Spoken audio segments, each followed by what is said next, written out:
আমাদের মাননীয় সাংসদ শ্রমিক ভট্টাচার্য মহাশয় তথা রানাঘাট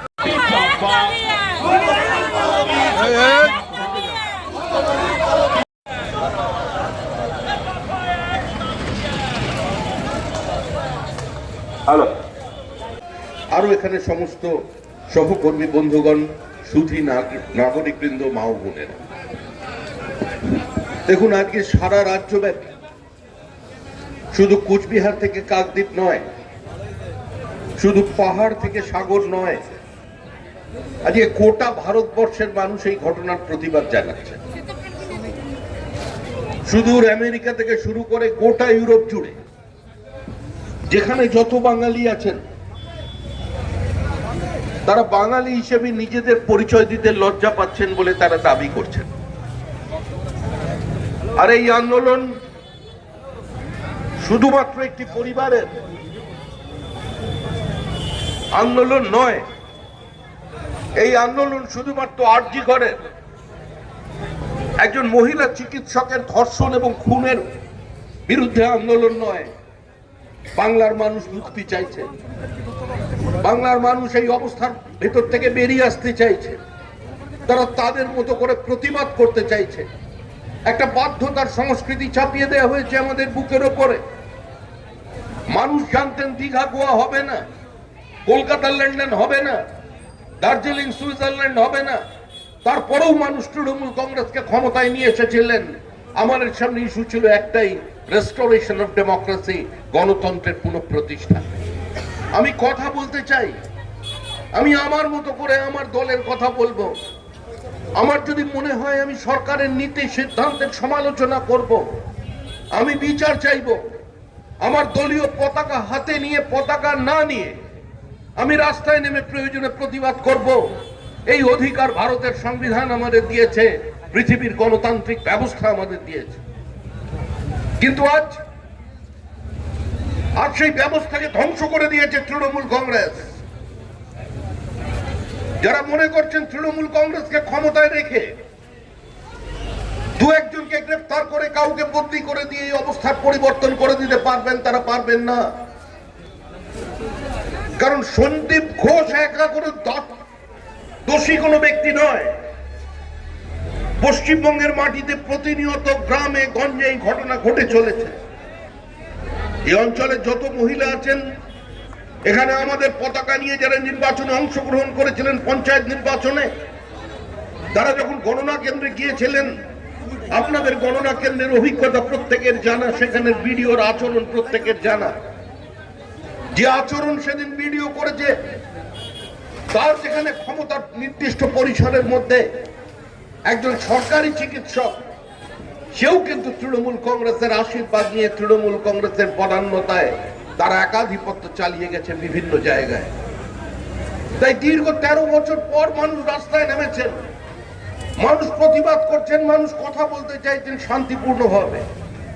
একজন ছাত্র প্রতিবাদ করেছে, এই সরকার তাকে গ্রেফতার করেছে, মহামান্য হাইকোর্ট থেকে বেল দিয়েছে, আবার সরকার আপনাদের টাকা নিয়ে সুপ্রিম কোর্টে গেছে, সুপ্রিম কোর্ট হাইকোর্টের নির্দেশকে বহাল রেখেছে।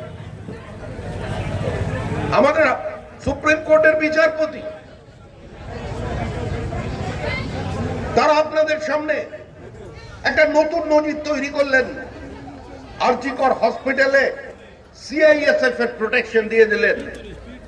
অর্থাৎ মহামান্য সুপ্রিম কোর্ট, যারা ভারতবর্ষের সংবিধানের ব্যাখ্যাকর্তা, যারা অন্যতম কাস্টোডিয়ান, আজকে সেই সুপ্রিম কোর্টের চিফ জাস্টিস তিনি বলছেন যে বর্তমানে যে সরকার পশ্চিমবঙ্গে আছে, সেই সরকার ডাক্তার এবং সেখানকার স্বাস্থ্যকর্মীদের, নার্সদের, সেখানের রোগীদের আজকে তারা সুরক্ষা দিতে পারছে না, তাদের পুলিশ, সেজন্য সিআইএসএফ এর প্রয়োজন আছে।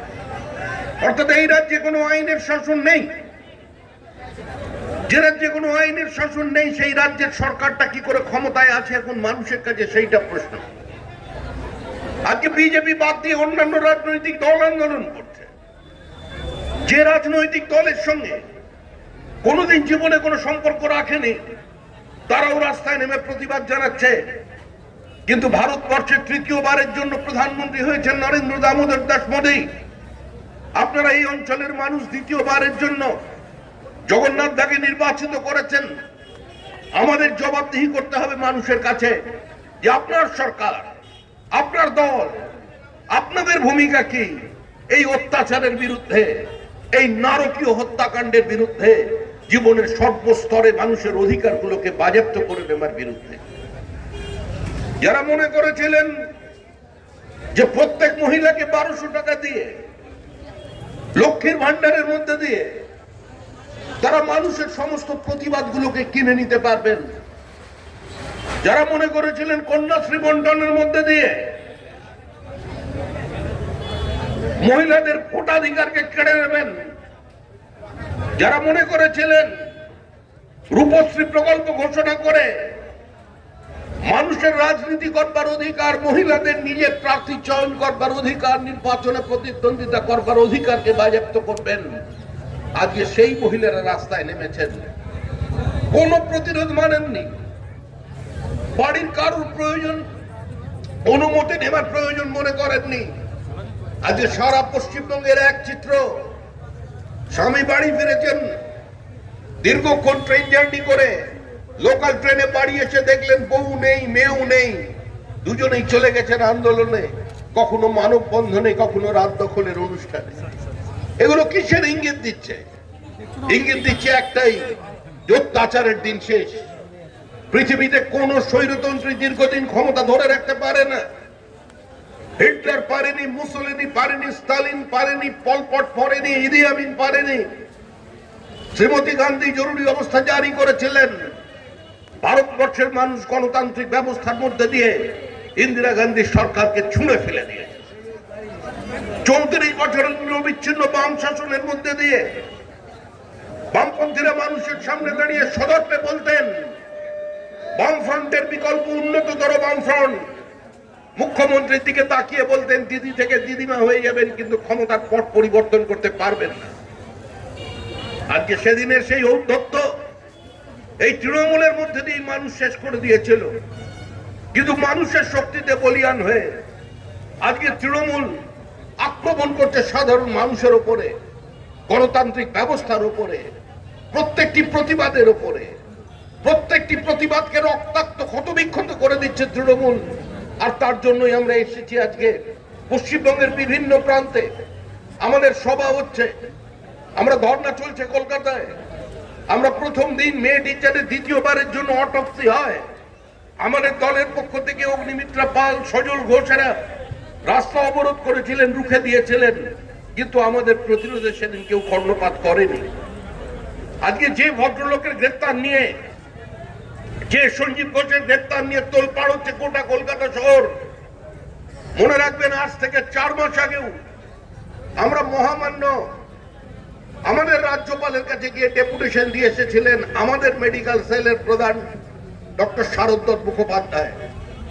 আমরা আমাদের দলের পক্ষ থেকে এই আরজি করের দীর্ঘদিন যে একদলীয় একচুটি একাধিপত্য চলেছে, যে লুট চলেছে, যে অনিয়ম চলেছে, বিভিন্ন মেডিকেল স্টুডেন্টের সঙ্গে যে অভব্যতা চলেছে, যে দুর্নীতির বাসা তৈরি হয়েছে, আজকে তার বিরুদ্ধে প্রতিবাদ জানাচ্ছে।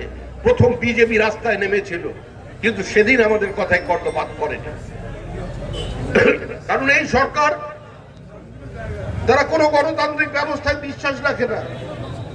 এই সরকার সমস্ত প্রতিবাদকে বুলডোজার দিয়ে গুঁড়িয়ে দিতে চায়। আর আমাদের দেহ ট্যাক্সের টাকা নিয়ে তারা প্রতিনিয়ত বিভিন্ন সময় আদালতের দ্বারস্থ হয় আজকে তদন্ত বন্ধ করবার জন্য।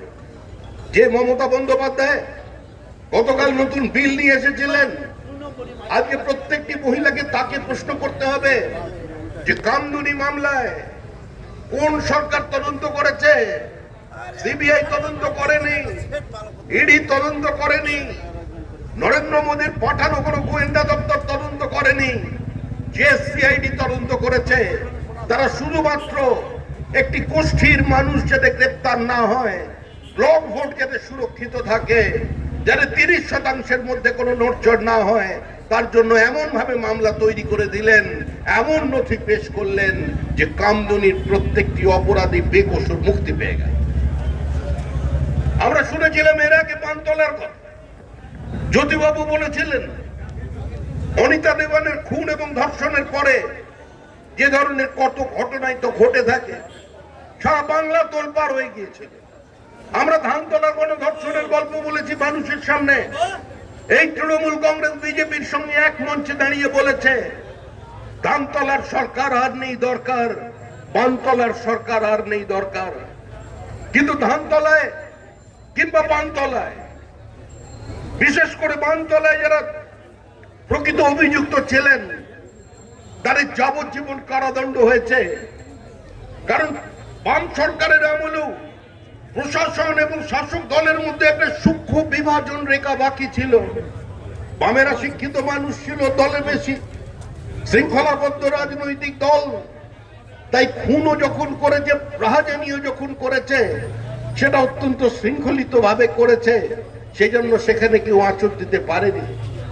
কিন্তু একটা জনগোষ্ঠী এখন ক্ষমতায় এসেছে, যেটা আদবে কোনো রাজনৈতিক দল নয়। হিংস্র কিছু মানুষ এক জায়গায় এসে পৌঁছে একটা চরম অসহিষ্ণু প্রতিহিংসা পরায়ণ সরকারের জন্ম দিয়েছে পশ্চিমবঙ্গে, যারা সারা রাজ্যব্যাপী অত্যাচার চালিয়েছে। তাই তাদের বিরুদ্ধে প্রতিবাদ জানাতে আমরা এখানে সমবেত হয়েছি। আমরা শান্তিপূর্ণভাবে আমরা আমাদের মিছিল করব। আমাদের লড়াই কোনো পুলিশের বিরুদ্ধে নয়, আমাদের লড়াই নির্দিষ্ট কোনো পুলিশ অফিসারের বিরুদ্ধে নয়। মনে রাখবেন, আমরা যাদের বিরুদ্ধে লড়াই করছি সেগুলো প্রতীকী মাত্র। লড়াই করছি আমরা একটা অবস্থার বিরুদ্ধে। এই গভীর অসুখ থেকে আমাদের মুক্তি পেতে হবে, এই বাধ্যতার সংস্কৃতি থেকে মানুষকে মুক্ত করতে হবে। বুকের ওপরে পাষাণের মতো যেটা বসিয়ে দিয়েছে মমতা বন্দ্যোপাধ্যায়, সেখান থেকে মানুষকে একটু স্বস্তির শ্বাস নিতে দিতে হবে। আর তার জন্যই আমরা পথে নেমেছি। গোটা রাজ্যব্যাপী আন্দোলন চলছে। মানুষ নির্ধার ঠিক করে দিয়েছে যে তৃণমূলের সময় শেষ। এই জনপ্লাবন, জন উন্মাদনা, এই স্বতঃস্ফূর্ত গণপ্রতিরোধ, এই যে সর্বব্যাপী আন্দোলন, এই আন্দোলন সূচনা করছে, এই আন্দোলন মমতা বন্দ্যোপাধ্যায়কে নির্দেশ দিচ্ছে যে তুমি পদত্যাগ করো। তাই আমাদের লক্ষ্য একটাই, দফা এক, দাবি এক, মমতা বন্দ্যোপাধ্যায়ের পদত্যাগ। কিন্তু উনি দেহত্যাগ করবেন, পদত্যাগ করবেন না, এটাও আমরা জানি। কিন্তু তাও আমাদের লড়াই চালিয়ে যেতে হবে। আমরা সরিয়ে দেবো সরকারটাকে। এই সরকার নিজেদের আভ্যন্তরীণ দ্বন্দ্বের কারণে পড়ে যাবে। এই সরকারের একজন সংসদ, 3 বারের সংসদ সুখেন্দু শেখর রায়, আজকে তিনি তার ফেসবুকে পোস্ট করেছেন যে মানুষ তার মর্যাদা নিয়ে, তার মৌলিক অধিকার নিয়ে যাতে বেঁচে থাকতে পারে তার জন্য আন্দোলনে থাকতে হবে। এর অর্থ কি? তৃণমূল কংগ্রেসের একজন শিক্ষিত, একজন অত্যন্ত স্বচ্ছ ভাবমূর্তির এক নেতা তিনি বলছেন এ রাজ্যে মানুষের কোনো মৌলিক অধিকার নেই। রাজ্যের একজন মুখপাত্র আছেন কুণাল ঘোষ, তিনি বলছেন মুখ্যমন্ত্রীর আহ্বানে যেভাবে তৃণমূল কংগ্রেস কর্মীদের এগিয়ে আসা প্রয়োজন ছিল, তারা আজকে দুর্দিনে এগিয়ে আসেননি। তিনি বলছেন বিজেপির যারা চিত্র তারকা আছে, বিজেপির যারা পরিচালক আছে ভারতবর্ষের বিভিন্ন জায়গায়, তারা ভালো ভালো ছবি তৈরি করছে, তাদের বক্তব্য ছবির মধ্যে উঠে আসছে। আর দিদির পাশে যারা দাঁড়িয়ে ছবি তোলেন, যারা মন্ত্রী হন, যারা এমএলএ হন, এমপি হন, তারা প্রকৃতভাবে কোনো কাজের সময় কাজে আসছেন না, তারা ওই ছবির মধ্যেই সীমাবদ্ধ থেকে যাচ্ছেন। তিনি বলছেন তার দলের উত্তরাধিকারী, তার দলের উত্তরাধিকারী যিনি আছেন অভিষেক বন্দ্যোপাধ্যায়, ওই এখন কিছু মানুষ টুইট করেন না, টুইট বলছেন, টুইট করছে। এখন নতুন নাম হয়েছে এক্স হ্যান্ডেল। সবাই সকাল থেকে হ্যান্ডেল ধরে বসে পড়ছে।